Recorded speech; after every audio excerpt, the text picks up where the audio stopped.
ಸೂರೆಗೈಯುವ ಹಸಿರಿನ ಕೇರಳ ಕಂಗೆಟ್ಟು ಹೋಗಿದೆ.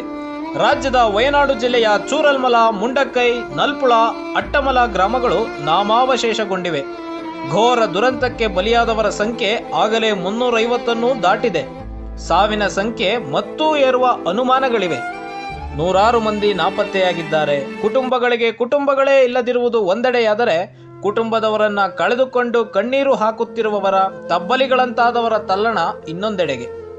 ಏಕೆ ಇಂಥ ಪ್ರಾಕೃತಿಕ ಮುನಿಸು? ಮನುಷ್ಯ ಮಾಡಿಕೊಂಡ ಅಧ್ವಾನಗಳೆಷ್ಟು ಹೊಣೆ ಇದಕ್ಕೆ? ಬದಲಾಗುತ್ತಿರುವ ಹವಾಮಾನ ತಂದಿಡುತ್ತಿರುವ ಭೀಕರತೆ ಎಂಥದ್ದು? ಈಗಲೂ ಎಚ್ಚರ ವಹಿಸದಿದ್ದರೆ ಬರುವ ದಿನಗಳು ಇನ್ನೂ ಭಯಾನಕವಾಗಲಿವೆಯೇ ಎಂಬ ಪ್ರಶ್ನೆ ನಮ್ಮ ಮುಂದಿದೆ. ಸ್ನೇಹಿತರೆ, ತದ್ಭವಕ್ಕೆ ಸ್ವಾಗತ. ನಾವಿಂದು ವಯನಾಡಿನಲ್ಲಾದ ಭೂಕುಸಿತದ ಬಗ್ಗೆ ಮತ್ತು ಭೂಕುಸಿತಕ್ಕೆ ಕಾರಣಗಳನ್ನು ನೋಡ್ತಾ ಹೋಗೋಣ. ಕಳೆದ ಮಂಗಳವಾರ ತಡರಾತ್ರಿ ಸಂಭವಿಸಿದ ದಿಢೀರ್ ಪ್ರವಾಹ ಮತ್ತು ಗುಡ್ಡ ಕುಸಿತಕ್ಕೆ ಕೇರಳದ ವಯನಾಡಿನ ಮುಂಡಕ್ಕೈ, ಚೂರಲ್ಮಲ, ಅಟ್ಟಮಲ ಮತ್ತು ನಲ್ಪುಳ ಗ್ರಾಮಗಳಲ್ಲಿ ಈಗ ಕಾಣಿಸುತ್ತಿರುವುದು ಪ್ರಕೃತಿ ವಿಕೋಪದ ಕರಾಳತೆಯಷ್ಟೇ. ಊರೆಲ್ಲ ಬರಿದಾಗಿರುವಲ್ಲಿ ಉಳಿದಿರುವುದು ಬರೀ ನೆನಪು, ಸಂಕಟ ಮತ್ತು ಕಣ್ಣೀರು. ಬಲಿಯಾಗಿ ಹೋಗಿರುವ ನೂರಾರು ಜೀವಗಳು, ನಾಪತ್ತೆಯಾಗಿರುವ ಇನ್ನು ನೂರಾರು ಮಂದಿ, ರಾತ್ರಿ ಕಳೆದು ಬೆಳಗಾಗುವಾಗ ಬದುಕೇ ಬದಲಾಗಿ ಛಿದ್ರವಾಗಿ ಹೋದುದನ್ನು ನೆನೆಯುತ್ತಾ ರಕ್ಷಣಾ ಶಿಬಿರದೊಳಗೆ ಕಂಗೆಟ್ಟು ಕೂತಿರುವ ಸಾವಿರಾರು ಸಂತ್ರಸ್ತರು. ದೇವರ ನಾಡು ದಿಕ್ಕೆಟ್ಟಿದೆ. ಕೇರಳದಲ್ಲಿ ಇಂಥ ದುರಂತ ಇದೇ ಮೊದಲಲ್ಲ. 2019 ಆಗಸ್ಟ್ 8ರಂದು ಇದೇ ವಯನಾಡ್ ಜಿಲ್ಲೆಯ ಮೆಪ್ಪಾಡಿ ಸಮೀಪದ ಪುತ್ತುಮಲ ಗ್ರಾಮದ ಸುತ್ತಮುತ್ತ 24 ಗಂಟೆಗಳಲ್ಲಿ 50 ಸೆಂಟಿಮೀಟರ್ ಮಳೆ ಸುರಿದಿತ್ತು. ಪರಿಣಾಮವಾಗಿ ಗ್ರಾಮದಲ್ಲಿ ಭೂಕುಸಿತ ಸಂಭವಿಸಿತ್ತು. ಆ ತೀವ್ರತೆಗೆ 20 ಹೆಕ್ಟೇರ್ನಷ್ಟು ಭೂಮಿ 2 ಕಿಲೋಮೀಟರ್ನಷ್ಟು ದೂರಕ್ಕೆ ಸರಿದಿತ್ತು. ನೂರಾರು ಎಕರೆ ಚಹಾ ತೋಟ ಕೊಚ್ಚಿಕೊಂಡು ಹೋಗಿತ್ತು. ಆಗ 17 ಮಂದಿ ಬಲಿಯಾಗಿದ್ದರು.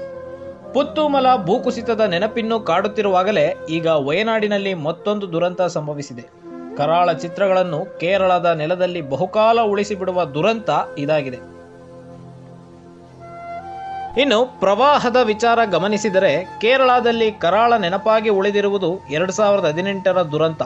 2018ರ ಆಗಸ್ಟ್ 14ರಿಂದ 19ರವರೆಗೆ ಕೇರಳದಲ್ಲಿ ಸುರಿದ ಭಾರೀ ಮಳೆಗೆ 14 ಜಿಲ್ಲೆಗಳ ಪೈಕಿ 13 ಜಿಲ್ಲೆಗಳಲ್ಲಿ ಉಂಟಾದ ಪ್ರವಾಹಕ್ಕೆ 480ಕ್ಕೂ ಹೆಚ್ಚು ಜನ ಪ್ರಾಣ ಕಳೆದುಕೊಂಡಿದ್ದರು. 1924ರ ಮಹಾಪೂರದ ನಂತರ ಕೇರಳ ಕಂಡಿದ್ದ ಭೀಕರ ಪ್ರವಾಹ ಸ್ಥಿತಿ ಅದಾಗಿತ್ತು. ಇನ್ನು ವಯನಾಡ್ ದುರಂತಕ್ಕೆ ಕಾರಣಗಳೇನು ಅಂತ ನಾವು ನೋಡೋದಾದ್ರೆ, ಗೆಳೆಯರೆ, ದಕ್ಷಿಣ ಏಷ್ಯಾದ ಅರಬ್ಬಿ ಸಮುದ್ರ ತೀವ್ರವಾಗಿ ಬಿಸಿಯಾಗುತ್ತಿದೆ. ಹೀಗಾಗಿ ಹವಾಮಾನ ಅಸ್ಥಿರತೆ ತಲೆದೋರುತ್ತದೆ ಮತ್ತು ಪ್ರವಾಹ, ಭಾರೀ ಮಳೆ, ಭೂಕುಸಿತಕ್ಕೆ ಕಾರಣವಾಗುತ್ತದೆ. ಕೇರಳದಲ್ಲಿ ಈಗ ಆಗಿರುವುದು ಇದೆ. ಮೊದಲು ಈ ಸ್ಥಿತಿ ಉತ್ತರ ಕೊಂಕಣ ಬೆಲ್ಟ್ನಲ್ಲಿ ಆಗುತ್ತಿತ್ತು. ಈಗ ಹವಾಮಾನ ಬದಲಾವಣೆಯಿಂದಾಗಿ ದಕ್ಷಿಣದ ಕಡೆಗೆ ತಿರುಗಿದೆ. ದೇಶ ಹವಾಮಾನ ಬದಲಾವಣೆ ಎಂಬ ಅತ್ಯಂತ ಅಪಾಯದ ಸನ್ನಿವೇಶದಲ್ಲಿ ಸಿಲುಕಿದೆ. ಈಗ ನೋಡುತ್ತಿರುವ ಈ ಭೀಕರ ಘಟನೆಗಳು ಇನ್ನು ಆರಂಭಿಕ ಹಂತದ ಹವಾಮಾನ ಬದಲಾವಣೆಯ ಪರಿಣಾಮವಷ್ಟೇ. ಈಗಲೇ ಜಾಗರೂಕರಾಗದೆ ಹೋದರೆ ಮುಂದಿನ ದಿನಗಳು ಎಂಥದ್ದಿರಬಹುದೆಂಬುದನ್ನು ಊಹಿಸುವುದೂ ಕಷ್ಟ.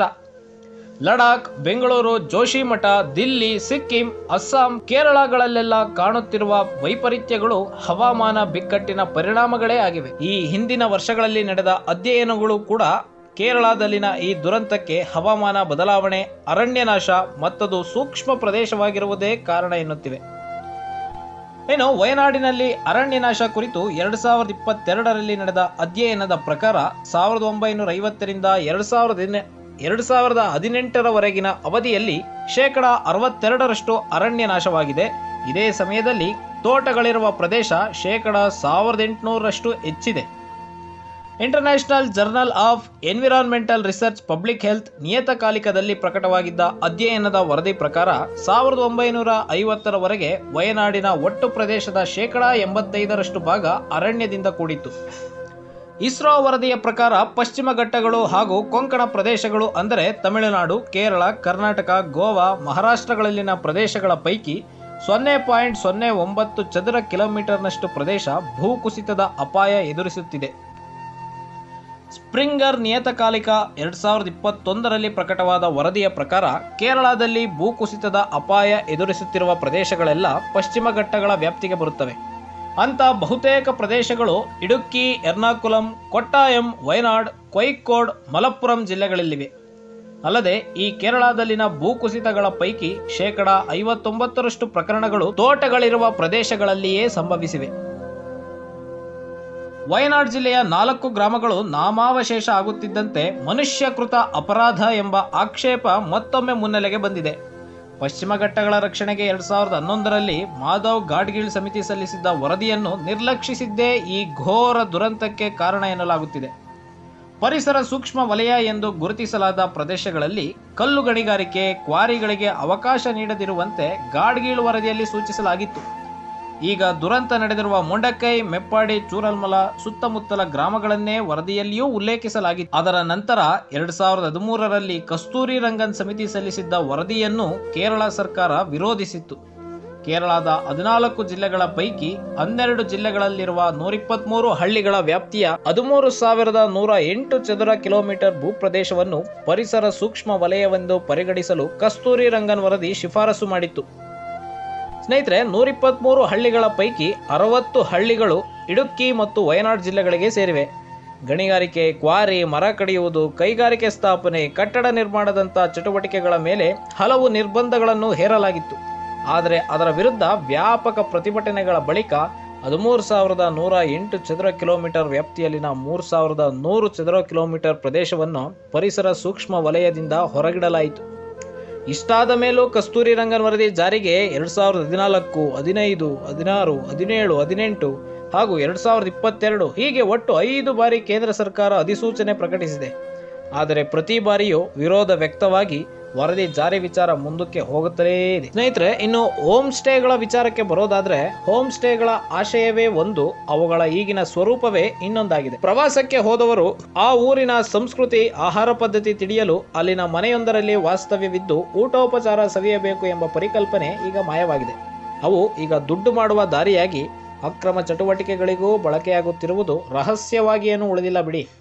ಕೊಡಗು, ಚಿಕ್ಕಮಗಳೂರು, ಉತ್ತರ ಕನ್ನಡ, ಉಡುಪಿ, ದಕ್ಷಿಣ ಕನ್ನಡ ಜಿಲ್ಲೆಗಳಲ್ಲಿ ಹೋಮ್ ಸ್ಟೇಗಳ ಸಂಖ್ಯೆ ಹೆಚ್ಚುತ್ತಲೇ ಇದೆ. ಎಲ್ಲಾ ನಿಯಮಗಳನ್ನು ಗಾಳಿಗೆ ತೂರಲಾಗಿದ್ದು ಹೆಚ್ಚಿನವು ಅನಧಿಕೃತ ಹೋಮ್ ಸ್ಟೇಗಳೇ ಆಗಿವೆ. ಅನೇಕ ಹೋಮ್ ಸ್ಟೇಗಳು ಒತ್ತುವರಿ ಜಾಗದಲ್ಲಿಯೇ ನಿರ್ಮಾಣವಾಗಿರುತ್ತವೆ ಎಂದು ಕೂಡ ಹೇಳಲಾಗ್ತಿದೆ. ಇನ್ನಾದರೂ ಈಗಲಾದರೂ ಎಚ್ಚೆತ್ತುಕೊಳ್ಳದೆ ಹೋದರೆ, ರಾಜಕೀಯವನ್ನ ಬದಿಗಿಟ್ಟು ಪರಿಸರ ಮತ್ತು ಭೂಮಿಯ ಕಾಳಜಿ ವಹಿಸದೇ ಹೋದರೆ ಪ್ರಕೃತಿಯೇ ಲಯಕಾರವಾಗಿ ಬದಲಾಗುತ್ತದೆ. ಆಗ ಕ್ಷಮೆಯೂ ಇರುವುದಿಲ್ಲ, ರಕ್ಷಣೆಯೂ ಇರುವುದಿಲ್ಲ. ಸ್ನೇಹಿತರೆ, ಇದಾಗಿತ್ತು ವಯನಾಡಿನ ಭೂಕುಸಿತಕ್ಕೆ ಸಂಬಂಧಿಸಿದ ಒಂಚೂರು ಸಂಕ್ಷಿಪ್ತ ಮಾಹಿತಿ. ಮುಂದಿನ ಸಂಚಿಕೆಯಲ್ಲಿ ಮುಂದಿನ ವಿಶೇಷತೆಯೊಂದಿಗೆ ಭೇಟಿಯಾಗೋಣ. ಅಲ್ಲಿಯವರೆಗೆ ಜೈ ಹಿಂದ್, ಜೈ ಕರ್ನಾಟಕ.